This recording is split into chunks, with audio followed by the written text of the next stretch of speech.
آج ہماری جتنی تعداد ہے دنیا میں، اتنی تعداد ہماری ماضی میں کبھی نہیں تھی۔ ظاہری اسباب اور دنیاوی قوت کے اعتبار سے آج جتنی طاقت ہمیں حاصل ہے، ماضی میں اتنی طاقت ہمیں کبھی حاصل نہیں تھی۔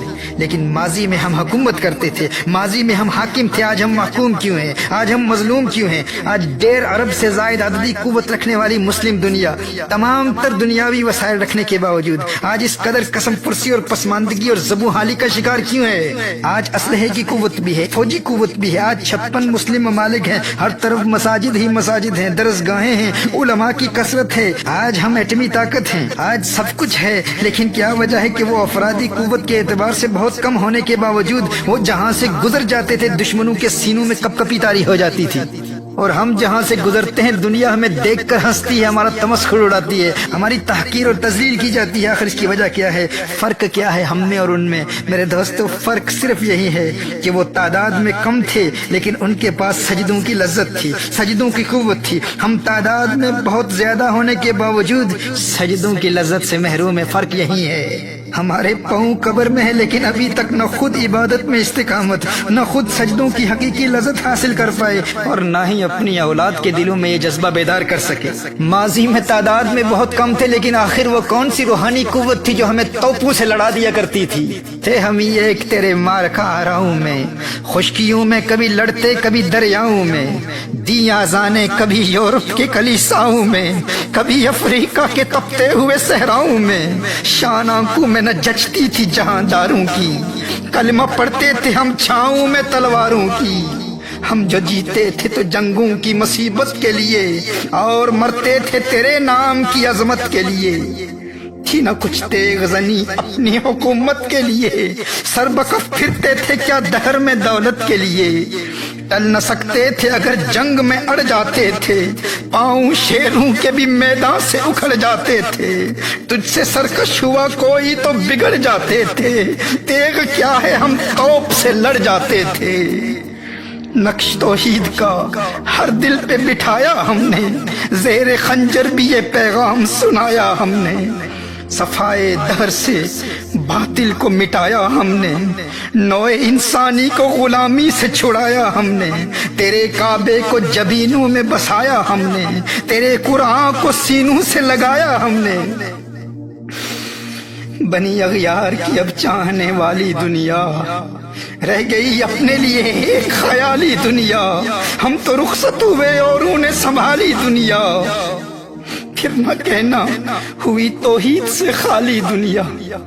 تیری محفل بھی گئی، چاہنے والے بھی گئے، شب کی آہیں بھی گئی، صبح کے نالے بھی گئے، دل تجھے دے بھی گئے، اپنا صلہ لے بھی گئے، آ کے بیٹھے بھی نہ تھے اور نکالے بھی گئے، آ کے بیٹھے بھی نہ تھے اور نکالے بھی گئے۔ لطف مرنے میں ہے باقی نہ مزہ جینے میں، کچھ مزہ ہے تو یہی خون جگر پینے میں۔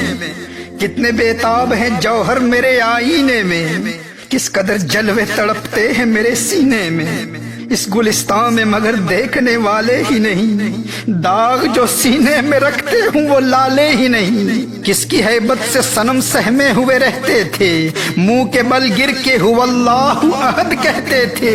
آ گیا عین لڑائی میں اگر وقت نماز، آ گیا عین لڑائی میں اگر وقت نماز، قبلہ روحوں کے زمیں بوس ہوئی قوم حجاز، ایک ہی صف میں کھڑے ہو گئے محمود و ایاز۔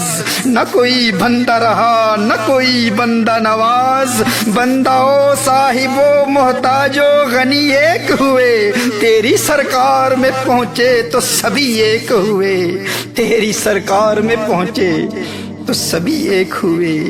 چاک اس بلبل تنہا کی نوا سے دل ہوں، جاگنے والے اسی بانگے درا سے دل ہوں، یعنی پھر زندہ نئے عہد وفا سے دل ہوں، پھر اس بادئے دیرینہ کے پیاسے دل ہوں۔ عجمی خم ہے تو کیا میں تو حجازی ہے، عجمی خم ہے تو کیا میں تو حجازی ہے، نغمہ ہندی ہے تو کیا لے تو حجازی ہے، نغمہ ہندی ہے تو کیا لے تو حجازی ہے۔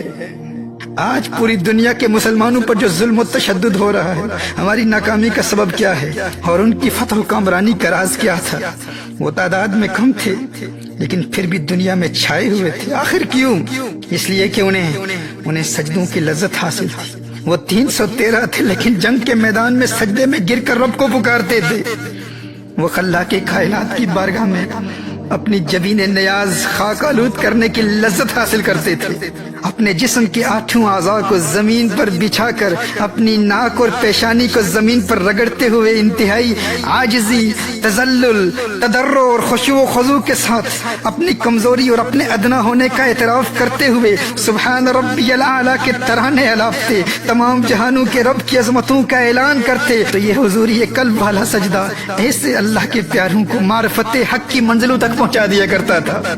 میرے دوستو، جنہیں سجدوں کی لذت سے روحانی قوت ملتی ہے وہ کبھی سجدہ قضا نہیں ہونے دیتے، اگرچہ وہ میدان جنگ میں ہوں، اور اسی لیے دنیا کی کوئی طاقت انہیں شکست نہیں دے سکتی تھی۔ انہی سجدوں میں وہ اللہ کو پکارتے اور اللہ کی غیبی مدد حالت جنگ میں نازل ہوتی، اور حالت جنگ میں بھی کبھی ان کا سجدہ قضا نہیں ہوتا تھا۔ وہ رب سے سجدے کی حالت میں راز و نیاز کی باتیں کیا کرتے تھے، اور ہم حالت امن میں بھی اپنے آرام دہ بستروں میں غفلت کی نیند سوتے رہتے ہیں، نہ خود بیدار ہوتے ہیں اور نہ اپنی نوجوان نسل کو سجدوں کی لذت سے روشناس کراتے ہیں۔